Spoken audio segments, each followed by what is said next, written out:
Okay, hello, how you going? We're here with test number 2. Oh, that was an error, didn't spot that. It's actually test number 4. But that's okay. We're on probability and I did alright. I got 33 out of 33. Not really. But let's go through the answers. Lots to pick up here, lots of things to learn. The results weren't great, but they were okay. A lot of promise in there. Let's work through them here. Okay, so question number 1. What do we got? A box containing 500 markers, different varieties. Here they are, here are the colours. Not a big issue there. Pen is selected at random, so we're looking at all of the pens, just choosing one. Determine the probability that it is yellow. Well, if it's going to be yellow, we're adding these ones up. We don't care about the type of pen, we're adding these ones up. So we add these up, we get 200 out of the total, which we were told was 500. You could have left it as that, that's fine, or 0.4. Either is good there, either is good. Now keep those numbers in your head if you can. Probability of a marker pen. Okay, probability of a marker pen. Here are our marker pens. So it's all of these ones that we're looking for. Now you could add all them up, or you could realise that the ones that we don't want are these ones. And it'd be easier, quicker, to add those up and do 500 minus the ones we don't want, rather than adding all of these up. And look at these numbers. 46 add 54, 100, 150. That's what I don't want. 500 minus 150, that's going to give me what I do want. 350 or 0.7. Easy, look for the tricks. A yellow pen or a marker pen. Now, careful. Yellow pen, we're here.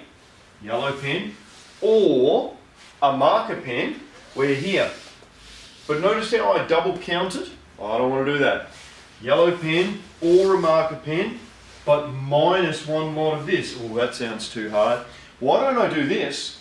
That, and that are the only bits that I don't want. Marker pen takes all of this. Yellow pen takes all of this. That. Well, that's 100. So 500 minus that 100. Oh, what have I mucked up there? I think I might have made a mistake. I think I have. Yes, I have. I'll correct that on the ones I post. That's not 450. That should be 400. Let's just check it. Yellow pen or a marker pen. Marker pen would take all of these, and a yellow pen would be all of those, leaving only that there. So I think that's wrong. I'll tidy that up. That should be 400 out of 500 or 0.8. Last one. Green pen given that it's a highlighter. Look what I've done. Green pen given that it's a highlighter. I wrote to say to the marker, look, I understand what you told me. Then I've said, well, isn't that the probability of a highlighter on the bottom line, because I'm reducing down what it is I'm looking from, the group of things that I'm looking from. So I'm only looking in the highlighters. And then on the top line, I'm looking for the green highlighters. Because once I've broken it down to the highlighters, I want to say, what's the chance now of picking a green one? So looking up above for the numbers, given that it was a highlighter, I'm only working here. So this number here, the 150 is going to be on the bottom line. What's the chance that it was green? 54. So let's have a look. There we go, 54 out of 150. Look at this, neat little simplification here. What did I do? I said, well, hang on. What's going to divide into there? 25. Or actually, sorry, 6 is going to divide into there, leaving it 25 times. 6 divides into there, leaving 9. Now, why is that handy? Well, this, I can say that's the same as 36 over 100. And once I've got 36 over 100, 0.36. Now, any version of this was going to be okay, because the real skill was getting our given probabilities right. So really, that was going to be fine. Don't need to go any further. It didn't ask for a simplified or anything like that. Don't need to worry. Question number 2. People started to struggle a bit here. A and B are independent. That is critical. A and B is independent. Absolutely critical.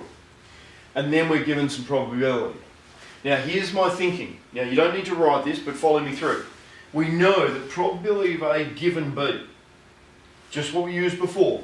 Probability of B goes here, A intersection B goes there. So we know that one. Now then if I move this guy up over to this side, I'm left with probability of A intersection B equals probability of B times probability of A given B. And remember, we did that before. Now you're thinking, why? Well, if A and B are independent, then this here is just equal to the probability of A. Remember, independent means that the given B part made no difference. And we knew they were independent. We got told that. So that's why I can then say, where did I go? Here we go. So given that A and B are independent, probability of A given B is just the probability of A. So this just becomes the probability of A. And that allows me to rewrite like this. Handy that I've got A and B. Multiply them together. 2 over 12, 1 over 6. The key was recognising, here we are, and therefore this logic works. Now you didn't need to write any of this. Okay, just explaining, here's what you needed. It was only 1 mark, so really, you could have gone with answer only. B given A. B given A, hang on, that's a trick. It says here, they're independent. So the given A part, I don't really care about. This, don't care. They're independent, given A, no difference. So I just get from the question, write it down, done. Then we've got probability of A union B. Now this is where we've got to remember. If we add everything in A and everything in B, think the 2 circles, all of A and all of B. See how I've double counted the bit in the middle? So I've got to remove this, don't I? And isn't that handy that right back up here, we figured that out, didn't we? 1 over 6. So it's just a bit of number crunching now. 2 out of 3 for this one, 1 out of 4 for that one, 1 out of 6 for that. Here we go, 3/4. So that would mean, here's a follow-on question. If the question actually asked you for the probability of A union B outside, you could do this, and then it would be 1 minus that to get the outside. The answer for that question would then be 1/4. Everything outside of it, well, this is telling me everything inside A and B. Everything outside must be everything else. Good question. Couple of people fell apart there. Really good one to revise and look at. Oh, question 3. A lot of people didn't answer the question here in the first part. It said determine the number of students who only bought a snack. People wrote lots of things but never told me how many. Right? Think about through a question. 160. 160. We're asked whether they had bought a drink or a snack. Now, I didn't really think here. I should have used D and S, but I used A and B. So, drinks are here, snacks are here. 32 had bought neither outside. 32 had bought both in the middle. 112 had bought a drink. That's this here, means all of these things in A. All of the people that bought a drink. Well, if I know that's 32, then 112 minus 32 gets me this. And then the only space that I don't know is that one. Well, the whole thing's got to sum up to 160, so I get my 16. So while this is only 2 marks here, there's a lot of work in getting this that we'll use down below. So therefore from here, the number that only bought a snack, that's 16 there. Number of snack only equals 16. All right, what are we doing? Probability. What's the probability that a randomly chosen student from the group had bought a drink or a snack? Drink or a snack. So, aren't I going to look at this 80, this 32, and this 16? Okay, add them all up. Now, shortcut, 112 is right here, plus 16. 128 over 160, 0.8. Didn't need to worry about the 0.8, but good if you can. Only a drink. Only a drink. Here we are. Drink was A. Only a drink is these 80, isn't it? Because these people were drink and snack. Only a drink, 80 out of 160, 0.5. A drink given they had bought a snack. A drink given they had bought a snack. Drink, A. Given they had bought a snack. So we know they're in there, don't we? We know they're in there. So we're only out of 48 now, but we want these people, because they had, given they'd bought a snack, they had bought a drink. So I reckon 32 out of 48. There we go. 2 out of 3 simplifies down pretty neatly. Okay.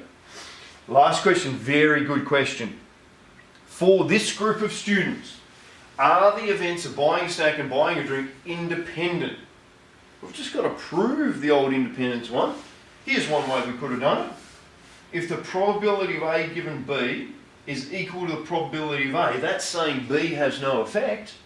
If we can show that to be true, then they're independent. I worked out the probability of A, got this, worked it down to here. Worked out the probability of A given B, got this. They're not the same, so therefore they are not independent. Okay? There is a dependency there between one and the other. So because these two probabilities of A and A given B are different, that means that B must have some effect in there. I don't care how much, but some effect. So because these are different, that means that they are not equal. It means that the events are not independent. Hopefully that makes sense. What do we got here? Question number 4, 3 circle Venn diagrams. Now we checked this up. On the syllabus it does say about 3 circle Venn diagrams, so we've got to be okay with it. Blah, blah, blah, blah, chemistry, maths, physics. The only thing I want to be aware of is everyone studied at least one. Okay, they were only sampling students who studied at least one, so on the outside was going to be 0.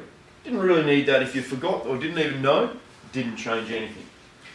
Determine the value of A. First question down there. I've got A equals 9. How did I do it? Well, a couple of ways. I could have said, you know what, I could have done 44 is this whole circle. Minus away 2, 10 and 23.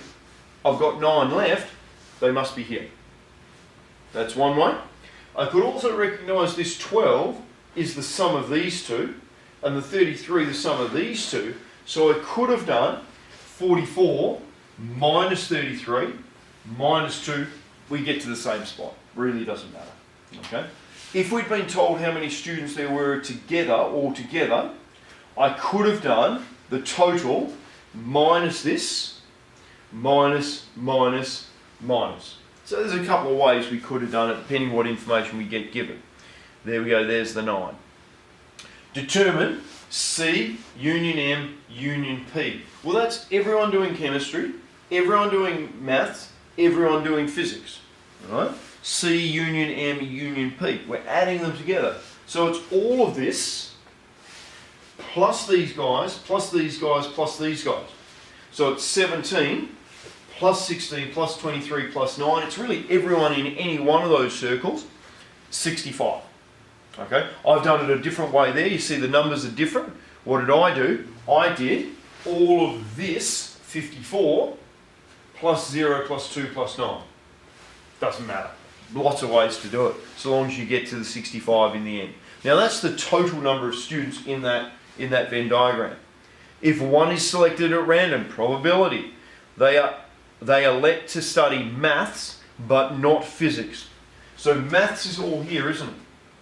Physics is down here, so I need the people that study maths, but not physics. I reckon it's going to be these people here, because these people study only maths. These people study maths and chemistry, but not physics. Anyone else in here studies physics as well. All right. So I reckon it's going to be the 21 out of the 65. Next one. They elect to study maths and physics, given they do not study chemistry.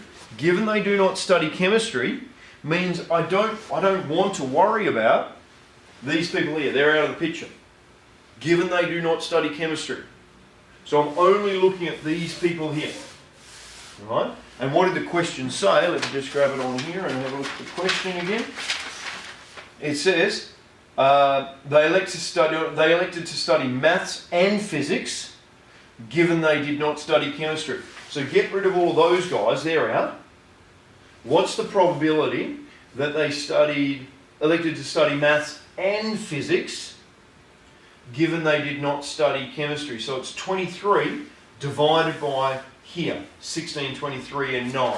Let's see if I got that same answer. Yes, I did indeed. That's the 16 and the 16 to 23 and the 9. Yes, that does work. And this is the 23 of those who elected to study maths and physics, but not chemistry. Bit of notation here if you need it. I think that kind of makes it a bit more complicated than easier. They elected to study 2 subjects, given they did not elect to study all 3. Right. Didn't study all 3, studied 2. These people studied all 3. They're out of the game. We don't want them. So the given part is excluding that 10. So we're actually only out of 55 now. We had 65 total. We're excluding them. So given they did not study all 3, what's the chance they studied 2 of them? Isn't that these guys, and these guys? So I reckon here we're going to get 30 out of the 55 remaining. I reckon it's going to be 30 out of 55. I think I got that. There we go. Here's the 10 I'm excluding that studied all 3. I don't want them, given they did not elect to study all 3. And here are the people that studied 2 of. Maths, physics, maths, chem, physics, chem. Right? Here are these groups.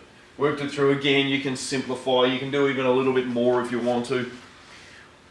Question number 5. Now this, if you didn't get the first bit here, you were going to struggle. I'm sorry. 2 events, A and B. Don't know anything of them, so let's just start with a 2-circle Venn diagram. Assume there's some interaction in the middle. If there's not, and they're mutually exclusive, we can just make that 0. And then there is no overlap. So we can draw it like this. Okay, probability of A and the intersection of outside of B. Well, outside of B is here and here, isn't it? Outside of B, here and here.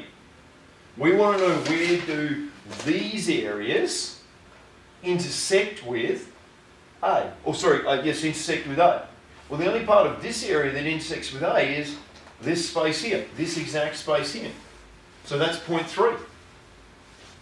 Now bypass this for a moment. This one here is exactly the same as this, but we've just flipped them around.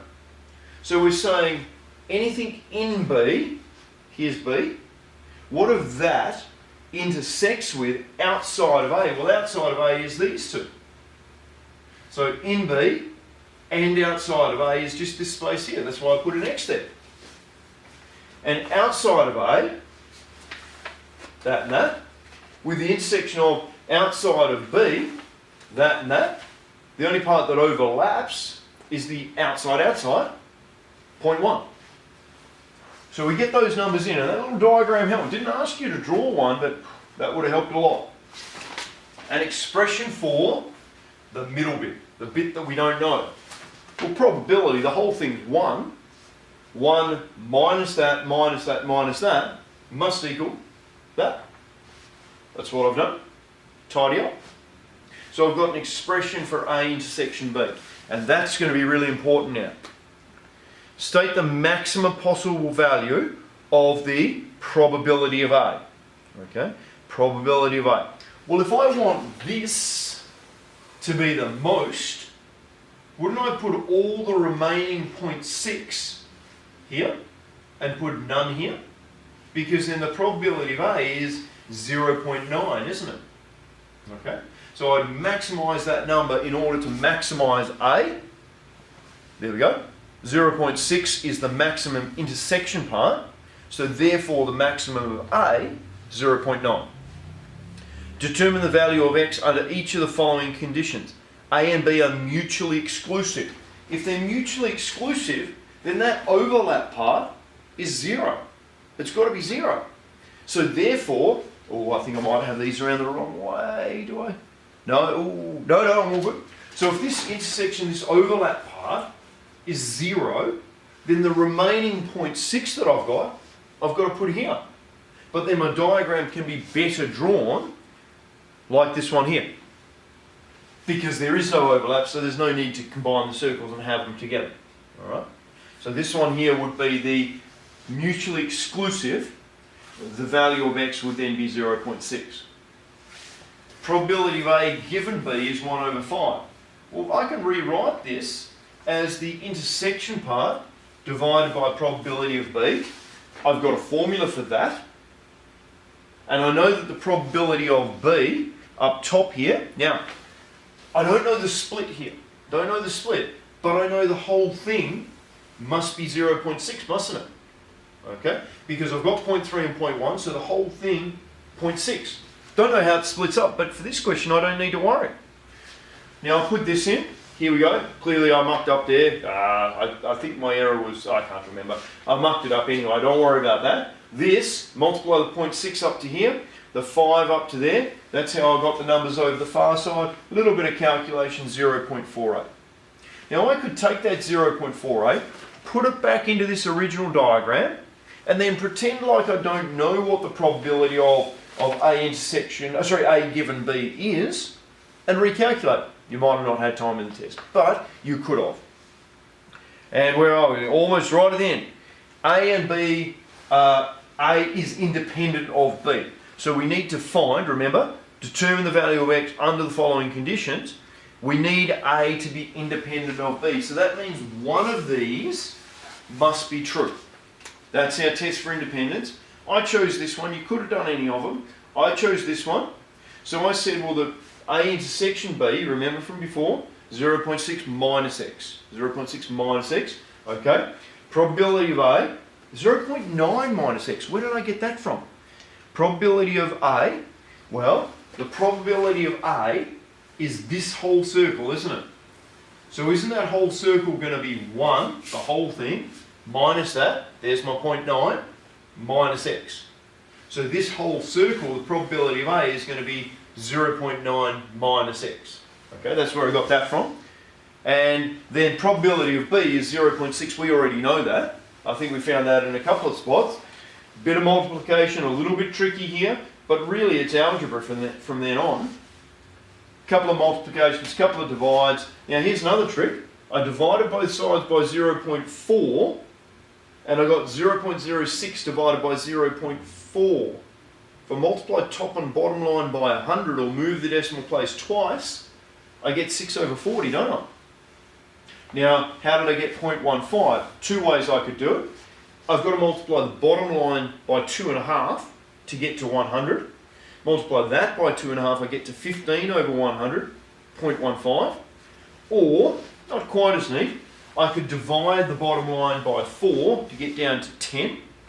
Divide the top line by 4, I get 1.5. Don't write decimals in your fractions, but 1.5 divided by 10, move the decimal place, 0.15. So a couple of tricks there. All right, that's the end of the test. Where are the things I would go back and revise? Test for independence, tests for mutually exclusive. I would revise that. That wasn't particularly well done. Any question you do that talks about probability, I would draw a diagram, even if it doesn't ask. Visually, it helps so much. What else would I check up on? Yeah, this one, some good things, but I wouldn't get too worried there. Where are we at? That wasn't so bad, that wasn't so bad. Oh, come on, catch up. Again, remember, this is all just based around our independence rules, isn't it? So this is pretty critical. So again, revise your independence type stuff. And there were lots of mistakes on this. Now, what's happened in past WACE exams many a time is they've just thrown a big crazy table at you and said, here you go, work some things out. Get used to reading tables and drawing the information out. That's often a stumbling block for people. If you need to highlight or whatever, do it. But reading tables is often a bit of an issue for people.